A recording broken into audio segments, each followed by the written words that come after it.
is the night. On a cold winter's night 2 years ago, a young Belgian backpacker, kicked out of a bar in New South Wales' Byron Bay, wanders into the night and is never seen again. He's simply vanished. The disappearance of 18-year-old Theo Hayes is one of the most mystifying missing person cases in recent history. Other than his baseball cap, not a trace of Theo has ever been found. I was looking for a body. Cast your shadow on our light. But tonight, There's very strong and compelling evidence that he didn't go in the water. will reveal for the first time new evidence of Theo's final movements. We managed to find his password. Data from his mobile phone cracked by our investigators, exposing a potential crime as it happened. You're leaving a footprint with every keystroke you enter. We follow Theo's digital ghost trail How accurate is it? Liz, it's super accurate. to its inescapable conclusion. I'm convinced he's met someone at that park. When he vanished, Theo was not alone. Good evening, I'm Liz Hayes, and this is Under Investigation.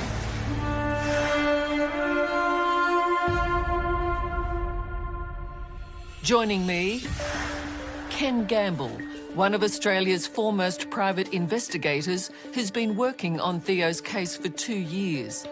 Nigel Fair, world-renowned cyber expert who spent 21 years with the Australian Federal Police.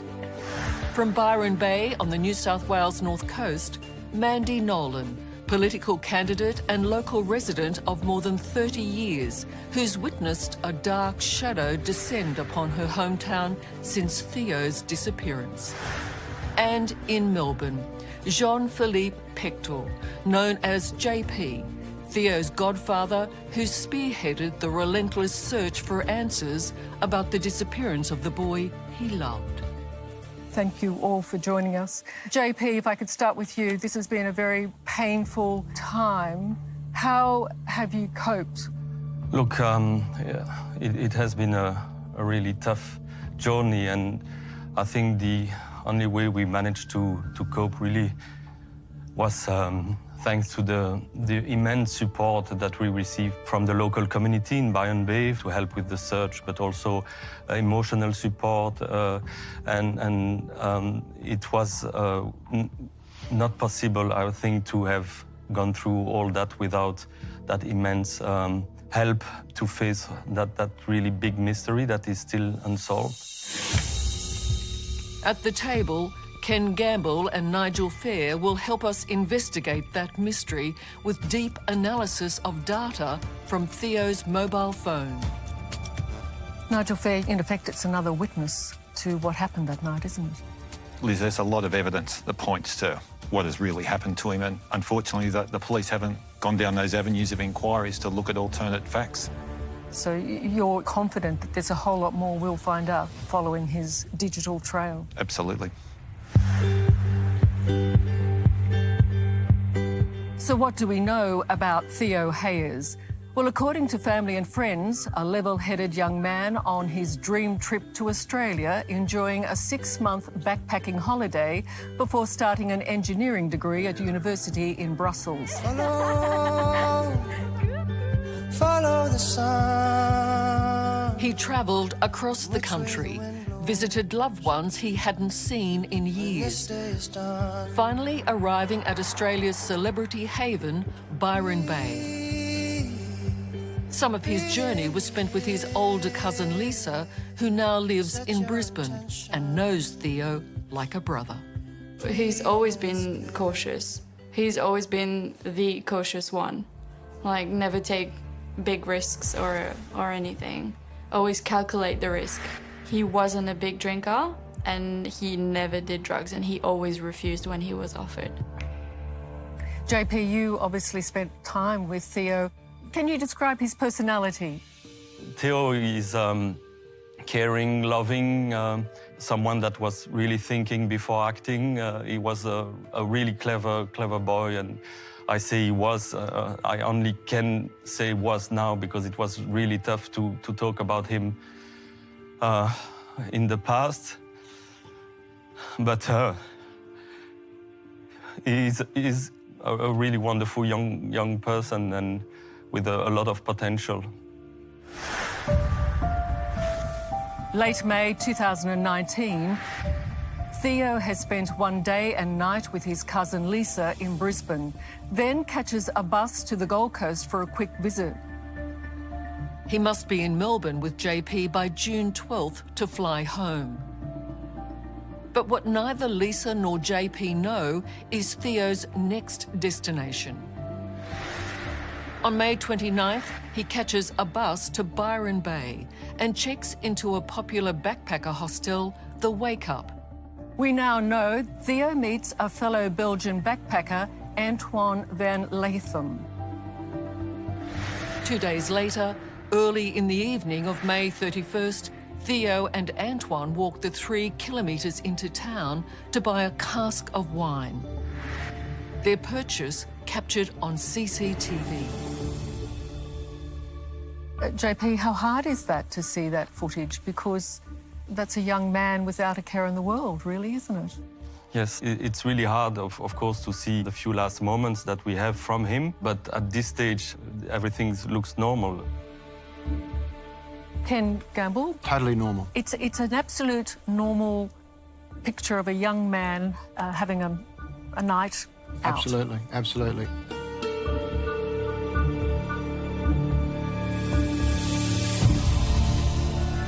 Theo and Antoine head back to the hostel for a barbecue with other backpackers. Then they go into town, to a popular bar with a bad reputation amongst locals called Cheeky Monkeys. Just before 11 o'clock, he is asked to leave by a bouncer who claims Theo is drunk or getting there. It's a claim his friend Antoine flatly denies, and believing Theo is okay, he stays on at the bar. Being thrown out of Cheeky Monkeys is a sliding doors moment for Theo. The last known images of him on CCTV show him walking alone, his head hunched over his phone. It's 8 minutes past 11 in the evening. JP, you've watched that footage. Your big question is, where is he going, I guess? Yeah, look, it's really a crucial moment, and we really question that is it okay to ask somebody from a young age like that to separate him from the rest of the group he was with and let him go into the street on himself? Imagine it was a 18-year-old young girl that was put into that situation. There's really question about that it doesn't feel normal to me. Yeah. Ken Gamble, when you look at Theo walking along the street, what do you observe? Well, the most obvious thing is that he's on his phone immediately, looking up his directions. And we know from the history that he searched Wake Up. He was actually searching to go to his hostel, but he was walking in the opposite direction. My point is, he doesn't look drunk. He doesn't appear to be staggering or... No, he didn't appear to be intoxicated at all. In your view, no? Absolutely. He has a normal stride pattern and he's walking with purpose. But connected to that phone. Glued to it. Within moments of CCTV capturing him, Theo walks out of frame and disappears. His family in Belgium, his cousin Lisa and Uncle JP in Australia have no idea he has even been to Byron Bay at this stage. They're expecting him to make his return to Melbourne, then fly back home. But after nearly a week of silence on his normally active Facebook page and no messages to any family member, Theo's mother in Brussels raises the alarm. JP, it's 6 days and no one notices or realises that something's wrong. Not knowing that he was in Byron Bay at that time, at the time of where he went missing, my first reaction was, don't worry. But really quickly on, Lisa found out that he didn't go on a bus trip to Sydney that he had planned for. I knew he was gonna do that with the Greyhound, so I called them and they were like, so he had a bus from Brisbane to the Gold Coast that he took, and then from the Gold Coast to Byron Bay that he took as well. And then he had a ticket from Byron Bay to Sydney and he didn't jump on this one. Theo's belongings, including his passport, are found at the Wake Up Hostel, and it's clear he has not returned to his room. He's simply vanished. There's no physical sighting, there's no evidence, there's no witnesses. At that point, you know, there's that period of time where nobody knows what's happened, and he's just mysteriously disappeared. Nigel, 6 days is a cold track, isn't it? Physically, it's getting cold, but digitally, it's still warm. Red hot, even. Coming up, That was, like you say, a treasure trove. cracking Theo's phone It's just constantly pinging and giving us geolocation. unlocks extraordinary digital evidence, And that's where I believe he's met someone else. Absolutely. revealing his final movements. You can almost read his mind. You're very much there with him during that time. But where is Theo going? Everything from this point onwards is contradictory. That's next on Under Investigation.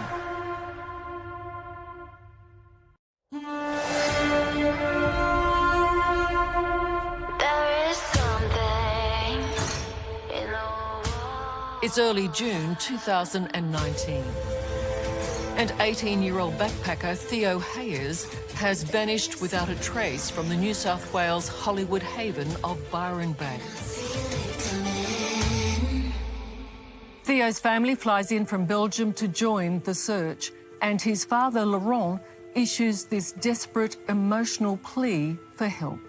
When I left Belgium, I promised Theo's little brother, Lucas, that I would bring his brother home. Please, help me keep my promise to him. The community responds, and dozens of volunteers join police in an extensive search for Theo. And even when the official search ends, locals keep looking. Mandy, the family calls to arms the locals and they respond. Yeah, one of the most amazing things I think that happened that gave some real community was the way the community came together. There was an enormous amount of bushland that community members went out every day to search. It was an extraordinary effort, and I think it showed a real care of our community to show Theo's family that we really care what has happened and we want to know too. Yes. Also joining the search and fearing the worst was Theo's cousin, Lisa. I was a bit out of myself because you don't get to feel anything. Because if you start feeling something, you just completely, like, I would fall on my knees if I was started, because I was looking for a body, you know? I was looking for a body. Days searching would turn into months, but nothing. From the moment Theo disappears from CCTV cameras, not one person reports seeing him. Meanwhile, there's another search in progress. In Belgium, Theo's mother tries old passwords to try to access Theo's online accounts, including Google. Finally, one works, and a treasure trove of digital evidence is revealed. Unbeknownst to everyone, including Theo himself on that fateful night, he was being tracked from the very moment he left the Cheeky Monkeys bar. His mobile phone was automatically logging his every movement through GPS. It was fortuitous, JP, that Theo's mother cracked that password. Yeah, and that password worked on one of his main email accounts. So we managed to find a way by resetting his password on the Google account that we managed to gain access to that. And that was, like you say, a treasure trove because we were expecting wonders out of it. And in fact, we did learn a lot. You got your first opportunity to see and find something else about Theo that night, and that must have felt extraordinary. Exactly, and the fact that the GPS was on, in fact, kept a quite precise log of the phone movement. Theo's mobile phone, an Oppo R17, has never been found. But every search he made while walking that night was picked up by one of 3 mobile phone towers in the area. Handshakes, if you will, which followed his every move. It's that raw data that's been analysed by Ken Gamble and geospatial experts, and by cyber specialist Nigel Fair. What they've uncovered is an eerie and extraordinary insight into Theo's movements and even his state of mind. This digital trail that we are about to embark upon, how accurate is it? Liz, it's super accurate. And a lot of people think in the online environment that you're anonymous, and nothing could be further from the truth. Google in particular have around 40 to 60 odd products that you can use, and many people think they're for free, but when anything is free, you are the product. And so they're going to track you predominantly to hit you with very ultra-targeted marketing. So you don't know it, but you're leaving a footprint. You're leaving a footprint with every keystroke you enter and everything that you go. So when you're tracking this information, how accurate is it, though? For things like GPS, it's down to a couple of metres. So we could pinpoint where Theo was going to within a couple of metres. Using GPS data. When this door opened, what did you think? Well, I thought we've got accurate data that can tell us every step that he's made up until a certain time, and what he did along the way. So we know when he walked, and we know when he stopped. So we start to, get a very strong indication about what he's up to and what he's doing and what his intentions are. So you can almost read his mind? Well, you could certainly follow his footsteps, look at what he's searching. You're very much there with him during that time.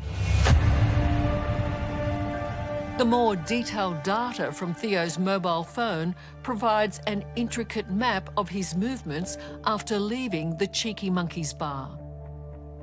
And that map reveals a mystery within a mystery. While Theo's Google searches show him how to return to his hostel, The Wake Up, the actual path he takes is in the opposite direction. This was a night of contradictions that you plotted as you walked with Theo on your investigations. Everything from this point onwards is contradictory. The first thing he does within a second of walking out is check his directions, yet walks in the opposite direction, and he checks his directions another 2 more times after that. He's on an odd, meandering path through side streets, and Theo must have known from his Google Maps searches that he was nowhere near the Wake Up hostel, but he doesn't turn back. It's information that now tells a totally different story to the one police have told Theo's family, that the 18-year-old was lost. Yet, his map searches show him exactly where he is. So he has good situational awareness, yet he's walking with purpose. And I believe since he has had an early night, not by his own wish, he still wants to stay out. We follow Theo to a recreation ground with a sports oval and cricket nets. Here, he strangely stops for 7 minutes.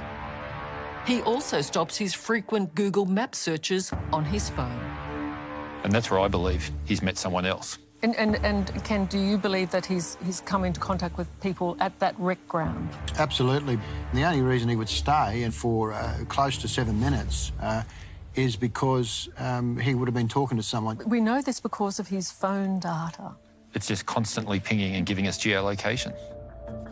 The belief that Theo may have been with someone is a critical new clue in the case, and at odds with the belief held by police that Theo is not only lost, but he's alone.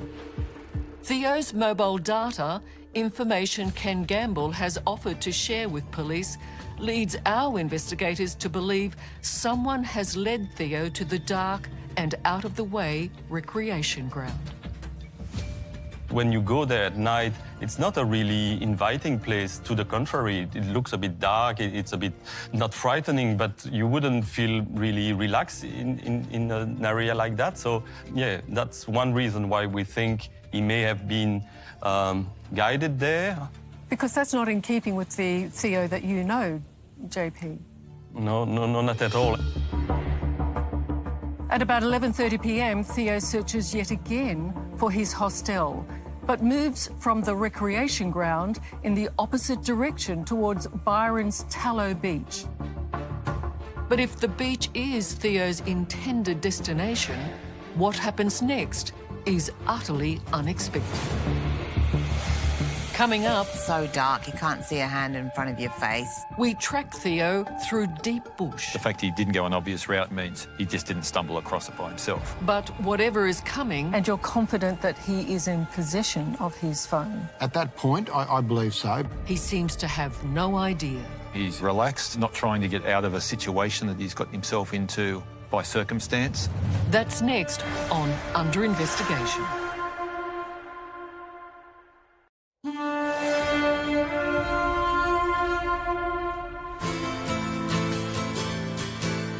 Investigators have tracked the strange movements of missing backpacker Theo Hayes on the night he disappeared in Byron Bay. And it seems he may not be alone. A deep analysis of his mobile phone data shows Theo taking an erratic route, not back to his hostel, but towards Byron's Tallow Beach. Then he suddenly turns onto an almost impenetrable bush track. It's dark, it's cold, and it's nearly midnight. For someone who's never been here before, it makes no sense. I lived right around the corner from the street that takes that track where Theo would have gone that night, and I would have never walked there, you know, at night, and rarely at all. Like, it's so dark, you can't see a hand in front of your face in that sort of bushland. So you can't imagine someone who'd not been there before going through that on their own? It is an unusual thing to do, and a bit of a scary thing to do on one of the darkest, coldest nights in Byron that year. It's not a track that anybody would take because it's not an obvious route. I wouldn't go down there at night. So I think it's, you know, quite obvious that one reason why he would have taken that path is because someone knew a shortcut to the beach. You know, you'd have to know it's there in order to end up in that place. And Nigel, when you're plotting his course, are you thinking, what's going on? Absolutely. And it has to be a local to know the non-obvious route. In the massive police search that followed Theo's disappearance, We are baffled. no trace of him was ever found. But local volunteers who continued looking discover Theo's cab along the dense bush track to Tallow Beach that Theo's phone data shows he was walking. It ended up being determined with a DNA analysis that it was Theo's cap. We knew it because we had photos, like the last photo that we had from Theo. It seems to be a clear indication that he went exactly along the track that was shown on the Google log. And for him not to pick it up, I'm led to believe, is unusual. Indeed, like, why wouldn't you pick up your favorite cap?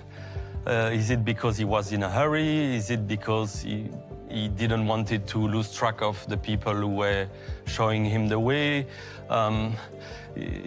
Is it because he was scared? Like, look, there's so many things that we could think of, but it's strange indeed. By midnight, the digital trail shows Theo finally emerging from the scrub onto Tallow Beach. He arrives at a secluded area called Cozy Corner, often a place for impromptu parties and illegal bonfires. If he was to go there by himself, he would have had to search on Google Maps Cozy Corner, which would have taken him a obvious route. The fact he didn't go an obvious route and didn't search means he just didn't stumble across it by himself. We can perhaps assume that despite the strange route mapped by his phone, Theo is feeling pretty relaxed. At 23 minutes past midnight, he even takes time to watch a short YouTube clip of his favourite Belgian comedy. Does that not tell us that he's okay? I think he's completely at ease with himself. He seems to be looking at his show. Would appear to be relaxed, not trying to get out of a situation that he's got himself into by circumstance. I know the YouTube clip was a short one, but that would have to be him, wouldn't it? He liked to look at it, to watch it, but the few minutes looks like he looked at just the introduction, not more, so not the content of that show, so that's a bit weird. Was he showing that to somebody else? It is a compelling case, isn't it, JP, that Theo is with someone else? Yes, and look, that's something that we, everyone who knows Theo, we strongly believe that there's no way he would have been ending up there alone. And have police suggested to you at all that they believe someone might have been with him? No, and that's a bit sad, because we did tell them that we strongly believe that he wouldn't have gone all the way he took alone. We would have hoped that those paths would have been more investigated. In fact, police have told Theo's family that not only do they believe he was alone and lost, but that near Cozy Corner, Theo fell into the sea and drowned. The police has chosen a scenario that Theo, for whichever reason, wanted to climb some cliff towards the lighthouse and falling into the ocean and disappearing. The analysis of Theo's mobile phone data, which Ken Gamble has offered to New South Wales Police, suggests a very different story. Theo suddenly moves away from the beach into bushland directly above Cozy Corner. In what's been identified as a small clearing, Theo's mobile location services, his GPS link, is switched off. But that doesn't stop our experts' ability to track him. So he's gone into a clearing for reasons unknown. He's gone into his settings and turned off the geolocation in the settings of the phone, yet the apps and everything working in the background are still pinging his location. And you're confident that he is in possession of his phone? At that point, I believe so. The reason I believe he still had the phone at that time is because there were searches, on his phone after that.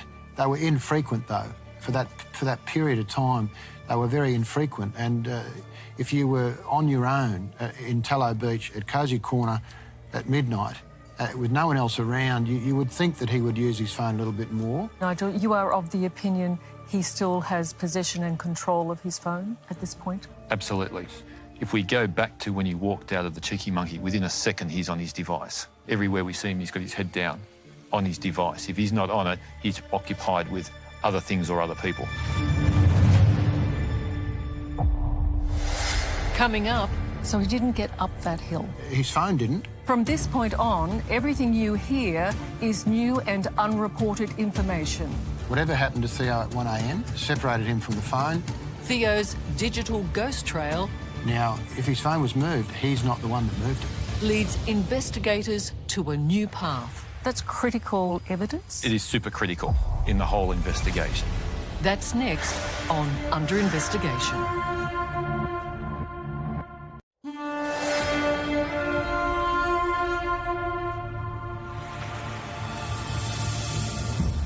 We're tracking missing Belgian backpacker Theo Hayer's final movements on the night he disappeared in Byron Bay. Investigator Ken Gamble and his team of geospatial experts have cracked Theo's mobile phone data. From this point on, everything you hear is new and unreported information. It's now well after midnight, the early hours of June 1st, 2019. Theo is at a remote corner of Tallow Beach, and there's evidence he's not alone. His final Google Maps search had earlier directed him to climb a very steep slope to get back to his hostel. Not long after, he turned off his GPS. But our experts are still able to track him using data from nearby mobile phone towers. But inexplicably, the tower near Byron's lighthouse, above the beach where Theo is, does not catch his signal. So had he have gone to the lighthouse or over the hill, his phone would have no doubt hit that lighthouse tower. The fact that it didn't hit the tower means the phone didn't come within sight of that tower. So the digital evidence suggests Theo has tried to climb the slope to get back to his hostel, but failed. Yes, his phone is saying he's tried to get to near where that is and been unable to because of the dense bushland, the topography, etc. So he didn't get up that hill. His phone didn't. You know, it's difficult to believe that Theo would have gone up that hill, you know, without his phone. But perhaps the most concerning part of the mystery of Theo's final movements comes at 3 minutes to 1 in the morning. His phone data, analysed by cyber expert Nigel Fair, reveals Theo's phone makes a Wi-Fi handshake with another mobile device. And that's quite critical, isn't it? That's critical data, critical evidence. It is super critical in the whole investigation. Ultimately, it means, in your opinion, there's someone else. He's either still with or with a someone or someone's else. Nigel Fair says police could scour mobile records of the night to identify all phones in the area. But whether they've done that remains unclear. Then, at 1 minute past 1, after using his phone all night, Theo suddenly stops. No further activity will be recorded on the phone for the next 12 hours. But the phone remains on. Is he asleep, incapacitated, or is it more sinister than that? According to Theo's family, it's here where police believe he has fallen into the water and drowned. He was suddenly inactive, and yet if he had fallen, so let's say he had fallen in the water, he would have had to gone deep into the water to be washed away. So it's difficult to believe. In fact, you know, there's no evidence at all to suggest that that's happened, zero evidence. But there's very strong evidence to indicate that phone clearly didn't go in the water. Nigel, these are compelling footprints. They are very compelling footprints. And this is where I'm starting to think him and his device have been separated. Do you feel that, Ken? There's a very good chance that that's what's happened, absolutely. Whatever happened to Theo at 1 a.m. Separated him from the phone, but his phone remained on and it remained pinging those towers, and it stayed on for 12 more hours. Whatever the truth, there are few logical reasons why Theo's phone would move from this point. But our investigation shows it does. Even though Theo's GPS location services are turned off, Google can still track him using a complex and, until a few years ago, secret software system that is only installed on Android phones like Theo's. Using that data, our experts may have uncovered unsettling evidence of Theo's fate. After Theo stops using his phone, it somehow moves overland, around the cliffs. There's some evidence that his phone went overland. That's right. There's evidence that his phone was moved. Now, if his phone was moved, he's not the one that moved it. This is not conclusive evidence, but there is certainly a very strong indication, based on all the evidence, that phone moved after 1 a.m. Yes, so where did it move after? Well, according to the evidence, moved further away from Tallow Beach, Cosy Corner, towards the lighthouse. But what is unexplainable is that it didn't connect to the lighthouse tower meaning that it would have had to almost go around the headland. So, again, there's very strong and compelling evidence that he didn't go in the water. Although the tracking data from the mobile towers is far less precise than Theo's digital trail, it is able to show that the following morning, Theo's phone appears to move over the steep and rocky terrain, ending up at a point beyond the lighthouse, where it remains on until after 1 in the afternoon, when it runs out of power.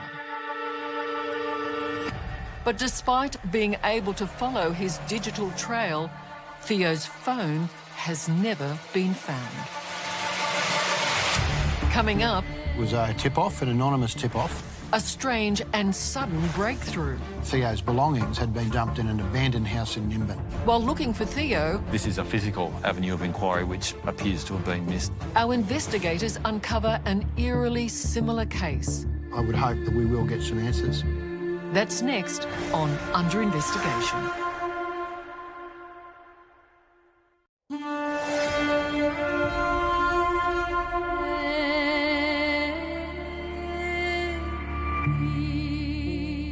The digital data analysed by our experts strongly suggests that 18-year-old Theo Hayes met with foul play at the hands of one or more people in the early hours of June 1st, 2019.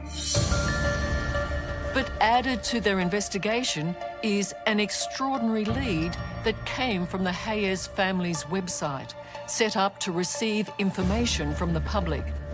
An anonymous tip suggested that Theo had fallen victim to local drug dealers, whose motive may have been theft or worse. Ken, this, in your opinion, was an important piece of information. It was a very important piece of information. One of the pieces of information was that Theo's belongings had been taken from Tallow Beach and dumped in an abandoned house in Nimbin.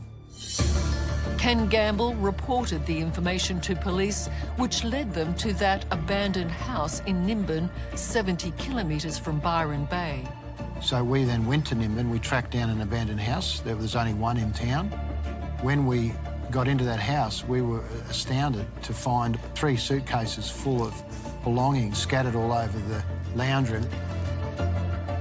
Incredibly, those personal effects belonged not to Theo, but to a missing woman called Thea Little. A 42-year-old who disappeared from Byron Bay 6 months after Theo, and whose remains were found by police in July last year. Our investigators believe the cases are linked. It's more than just a coincidence. There's too much, evidence pointing towards there being a lot of similarities in this, and you can never have enough avenues of inquiry. And we've been talking about the digital avenues of inquiry which have been missed by law enforcement. This is a physical avenue of inquiry which appears to have been missed, and one that should have been grabbed with both hands. JP, have the police spoken to you about this? No, it's all quite recent information, but I really believe that a proper investigation following up those discoveries needs to be done.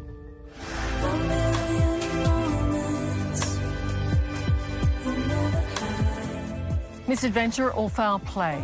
It would seem from our investigation the odds are in favour of Theo being in the company of someone else the night he vanished without trace.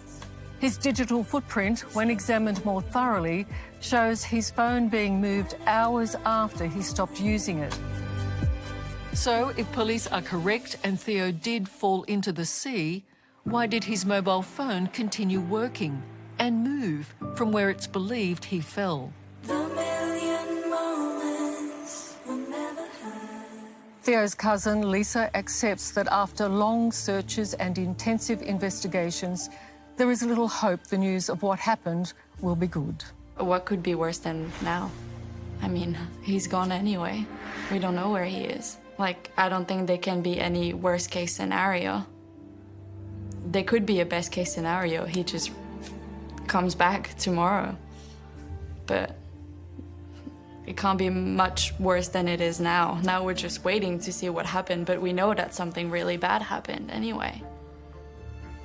So, JP, what do you want people to know and what would you like them to do? So I think it's quite clear after all this that we are quite convinced that there was either one person or several people that Theo could have met on the night, and so we are still in that situation of not knowing what happened to Theo, and it's a terrible torture for the family, and so we really calling from any people with a piece of information to come forward. Mandy, I presume too the people of Byron Bay are very, very passionate about trying to find out what happened to Theo. What would you be saying to them? I would say if anyone, knows something, get in touch with Crime Stoppers. As a parent myself, it is. We all know as parents, this is your worst fear. And to not know what happened is a lifetime sentence for a family to live with that uncertainty. And Nigel, do you believe that, I think you call it the unbiased witness, this digital footprint of Theo's will be invaluable in knowing what happened? Absolutely, Liz. Our mobile smart devices are with us all the time. They collect so much data, and it's without prejudice. It's just amazing what is available. There's much more to be found, do you think? There is a lot more to be found. Only the police have the power to follow further the digital leads, and our investigators say they should be checking mobile carriers to see who else was in the area at the same time as Theo. It's information that could find him. Ken, what do you make of what's happened to Theo? Look, I think there's still a chance that we will find out. We're not going to give up. We're not going to stop the investigation. I believe that someone out there does know. And I think that it's a relentless pursuit of the truth of what really happened. And I'm certainly not going to stop. And I don't think the family will. And I would hope that in the near future we will get some answers. Wish I knew what you were. It's now been 2 years since Theo Hayes vanished without trace. The inquest into his disappearance and, surprisingly, Theo Little's disappearance are scheduled to begin in Byron Bay in November. The evidence gathered by Ken Gamble and in our investigation will be submitted to the coroner. Theo's family are praying for answers. If someone has information or, as a result of this program, believes they know something related to Theo's disappearance, please call Crime Stoppers on 1800 333 000. I want to thank you all very much for joining us tonight, and thank you. I'm Liz Hayes. Good night. Next week, adultery, murder, mayhem and total chaos. a shocking Victorian crime that 30 years later remains unsolved. It's worthy of Shakespeare. The Phillip Island love triangle that ended in a vicious murder. It's the most brutal attack I've ever seen. The victim was Beth Barnard. The letter A carved into her body. Her lover, wealthy farmer Fergus Cameron. So that's a passion you're talking about? Yes, a crime of passion. The prime suspect, Fergus Cameron's wife, Vivian. Her whole world is starting to collapse. What future is there for her? But where is Vivian? I think the brutality of this. Could a woman do that? And is she even the killer? Do we have definitive proof that Vivian did commit suicide? No. She may be alive somewhere in the world. The Phillip Island murder. That's next week on Under Investigation.